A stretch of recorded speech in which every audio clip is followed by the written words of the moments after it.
Hey everyone, how you doing? Vapor S. Thompson here. Not an e-cig video today, it is a tech review. This is for owners of iPhones, in particular iPhone 4s. Talking about cases and ways to hold your iPhone. Now there's a lot of cases you can buy out there. There's even free ones you can get with the Apple program, whatever. You can spend 30, 35 bucks on an iPhone case, like a little rubber, silicone, plastic, whatever, protected case, in case you drop it. 40 bucks probably after taxes. But I want to tell you about a product if you spend a little more money. Talking about spending about 80 bucks. This product is called the Mophie Air case, I think it's called. I had it on my 3G, right here.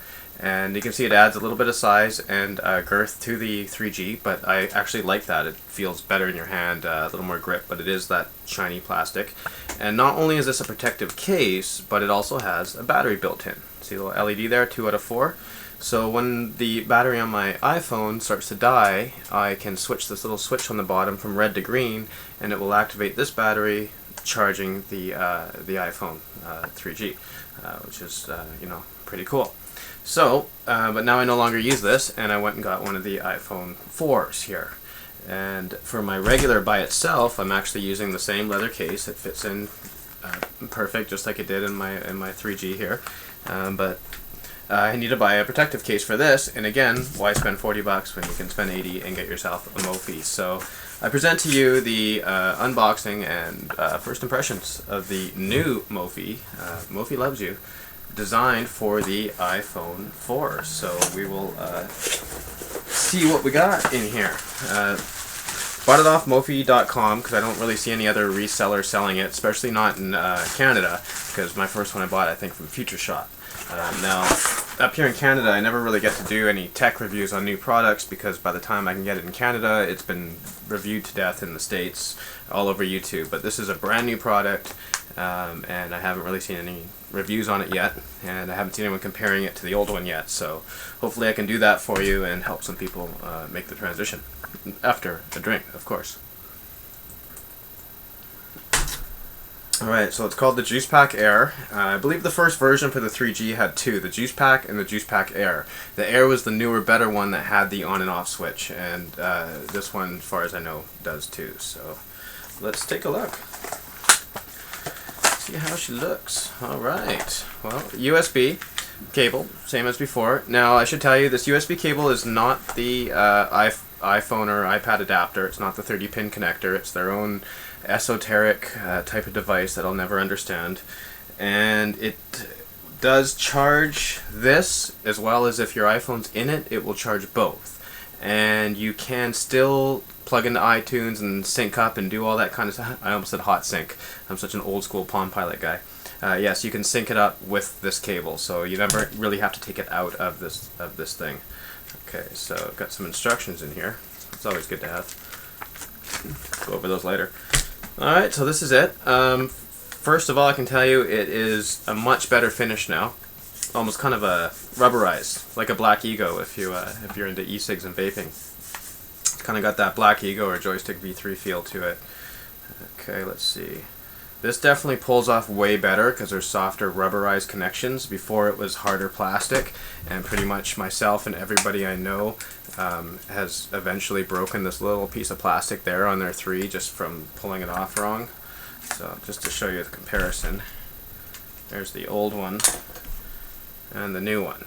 Now right away it looks like the new one is bigger, if anything. So we'll see. I'll put this one back together so we can compare them.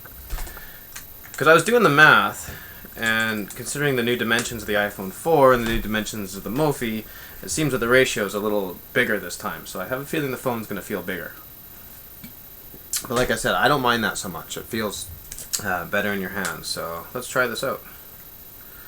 Okay, so wow, it definitely goes in way easier and smoother than it did on the original model, which will probably prevent the scratching that I used to get on the back of my 3G from sliding in and out of this, especially if you get any grit, sand or something in here. Of course it's going to make it worse. So slides in nice, and we'll put the top on. There we go, it seems to clip in nice. Okay, so they've moved the battery display to the bottom now, the 4 LED lights, and they are now white. It's going to flood the camera, but you'll see 3 there and now down to 0 because it's turned off. Before they were on the back and purple.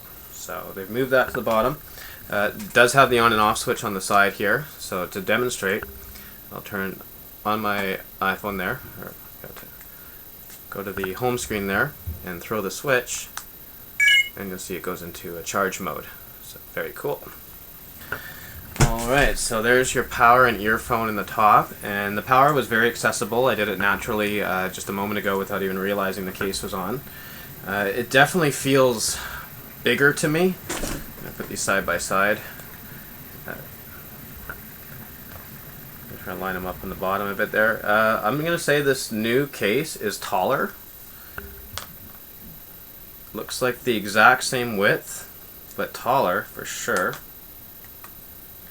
And I would say not quite as fat. The original one is fatter, you know, probably because the iPhone 3 is 24% fatter, or I should say the iPhone 4 is 24% less fat than the iPhone 3, to keep the math correct. Yeah, okay, now the volume buttons though, a little bit of a fail on that. You cannot hit these rocker volume buttons with your thumb naturally. You just can't. You're going to have to put your thumb sideways to hit them, or use a finger. But while you're talking on the phone, you're not going to be able to, well, okay, you can. Yeah, you can. Actually, okay, I take that back. Not total fail. It's a little bit hard, but yeah, you can. And if you had a nail, if you had longer nails, no problem. I mean, I got short nails, but yeah. No, it's not bad actually when you're on the phone. Okay, yeah, they squeeze nice. Okay, I take that back. Now, the mute switch is a little bit more of a fingernail to get to, but I gotta say, that's a win, because the mute switch, I hate it when you throw it in a pouch, and the mute switch goes, you feel the vibrate, and you're like, oh, do I have an email? Oh, I don't know, right? So, yeah, I like that that's hard to get.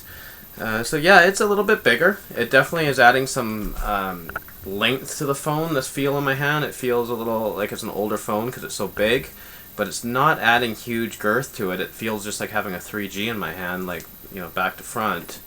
But I love it because I know it's going to protect my phone from drops. It actually has a cover around the screen too, so you're protected in the front, you know, protected here, as well as always having an extra battery on standby. Because even though this iPhone 4 does have 40% more battery, I still don't think it's enough for me for a day and an evening.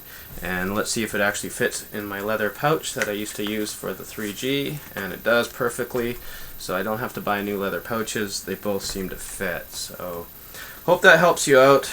Moral of the story is, you know, why spend 40 bucks on a plastic or rubber case that does nothing else when you can spend a little bit more and have that extra power. So, hope the lesson is learned. I love this product. I think it's worth the money because I hate having to worry about, oh, maybe I shouldn't play this YouTube video for you, or maybe we shouldn't listen to my iPod or my iPhone in the car because I need to save power in case I get a phone call later, you know. I can't live like that. I need the power. So, thanks for joining me. I'm Vaporist Thompson. We'll see you very